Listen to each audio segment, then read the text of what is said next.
So I just want to make sure we're clear on that. All right, so you'll mark the patient, and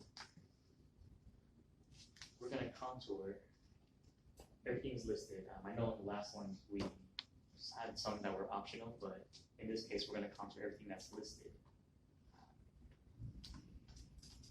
So we've got the bladder,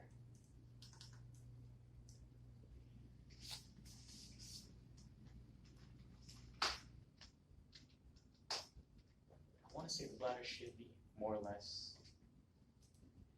explanatory in terms of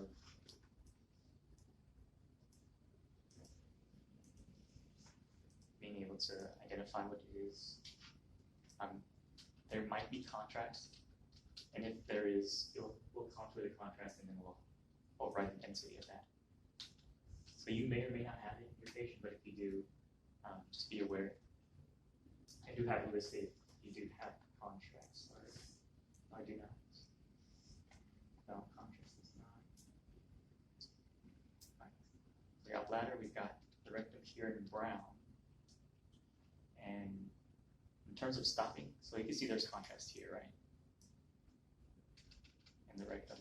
So you will override that because you're not always going to have contrast during treatment, right? So you will override that to tissue. You put it as one, will be fine. So rectum.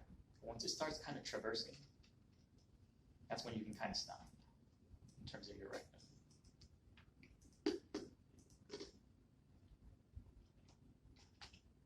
So that will be the superior slice, because you can see it as it traverses, because that'll be sigmoid, but I don't think I'll have you guys contour the sigmoid. I don't think that's listed.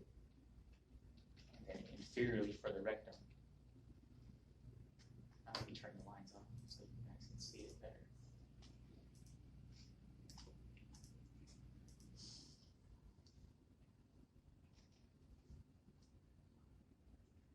And this volume you can turn off.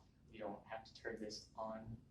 The PTV volume will be used when you do IMRT next semester, so you guys don't have to worry about this contour right now. All right, so rectum, right? Just kind of contour it inferiorly until, you basically can't see it inferiorly. But superiorly, when it starts traversing, is when you guys will stop. All right, femoral heads. We'll contour the left and the right femoral head.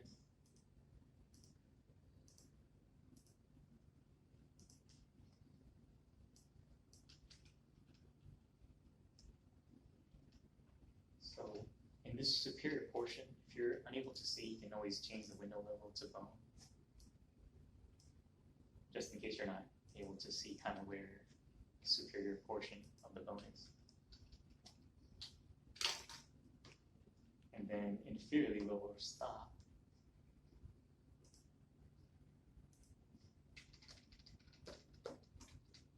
This bone right here, at the very when you stop seeing this bony structure,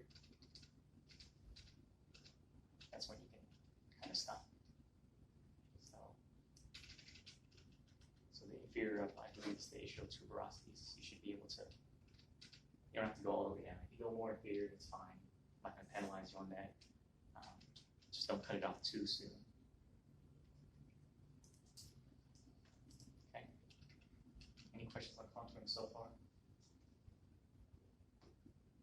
Okay. All right. Small bowel. Oh no, you're right. I'm sorry. Sigmoid. All right. We'll worry on the sigmoid later. I don't have it listed, but I think in the when we do BMAT or IMRT next semester, we might have to contour it, but I guess in this particular case, if you want to contour, you can. It's going to be after the rectum, but in this case, I'm not going to do it in this particular practicum, but we might have to do that for next practicum, because I think there's going to be an objective where we do have to reduce dose to the sigmoid. So we don't have to worry about it for this practicum. If you do it, that's fine. If you don't, you can just do it. Next when we have class next semester for IMRT. Okay. So moving on, small bowel. All right. So you want to contour as much small bowel as you can probably have in the scan. it will be important when we do that planning in IMRT or DMAT, because there's going to be a certain amount of dose we want to know how much we're giving, and we want to limit the amount of dose. So we want to knock out all the contours for this particular practicum, because we won't have to do it next practicum when we do IMRT guide. All right, so if you start all the way superior, you kind of tell, for the most part, kind of what is bowel. I mean, I'm not saying it's obvious, but you can, all this junk up here, you know, you can basically contour its bowel. This is your kidneys, which we will contour as well, but I think did we contour kidneys last time. I think it might have been optional, but I don't think we have to go over what is the kidneys or what isn't. But the bowel, it's a generally large shape. I mean, mostly encompassing the anterior space of your patient. So you're going to have some air, all this small intestine. I mean, if you have trouble identifying what it is, I mean, I'll help you out. But we do want to contour that, seeing as you can kind of tell going inferiorly how much bowel there is. So the bowel will be a large structure. I think that'll be the structure that'll take time, but it doesn't have to be perfect. I mean, you're just going to have a big, large contour on that one. Okay, kidneys, we've already gone over. All right. So Dr. Ridge may have mentioned the obturator.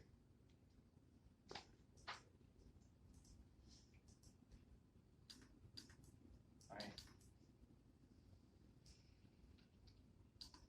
So in the blue, you want to contour this obturator and the surrounding air.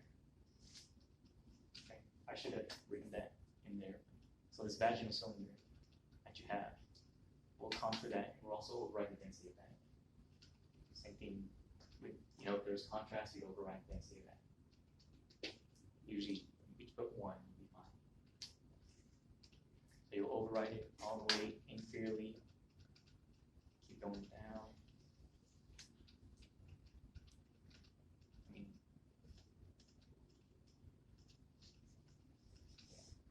so all throughout, just as it's shown here.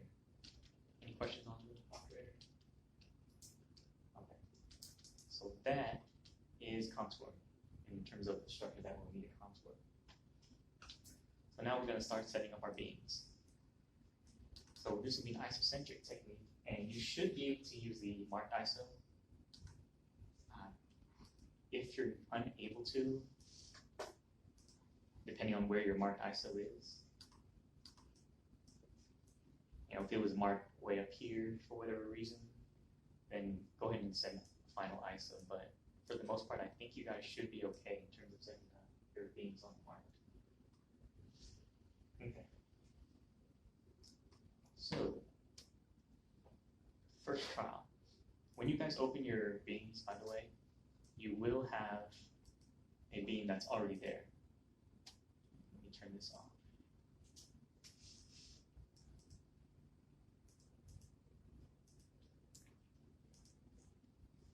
All right, so this beam is automatically going to be there. It's for you guys. It's already been set. It's already been designed, but just leave this beam because you're going to use it for all your other trials. So you just kind of want to leave this copy. So for the first trial, we won't be using this particular field. So you're just going to create a new beam. Now, the upper border, this is going to be an AP field, by the way. But the upper border will be between L4 and L5. And I'm just kind of reading it straight from here.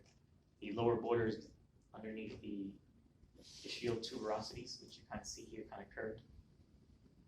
And the lateral border will be 1.5 cm from the pelvic rim. Okay. So that's just setting up your border. I'm not talking about the blocks, the MLCs itself. This is just the border itself. Okay. And then for your PA beam, all you're doing is just copy and post it. Simple as that. Now for your AP, I have on the third page kind of what your field would look like. So you just have an idea of kind of how you're going to draw your blocks. It doesn't have to be perfect, but more or less, that's just kind of how. I mean, I think Dr. Reese might have told you like why they chose that some fields, why they what they're blocking and whatnot. But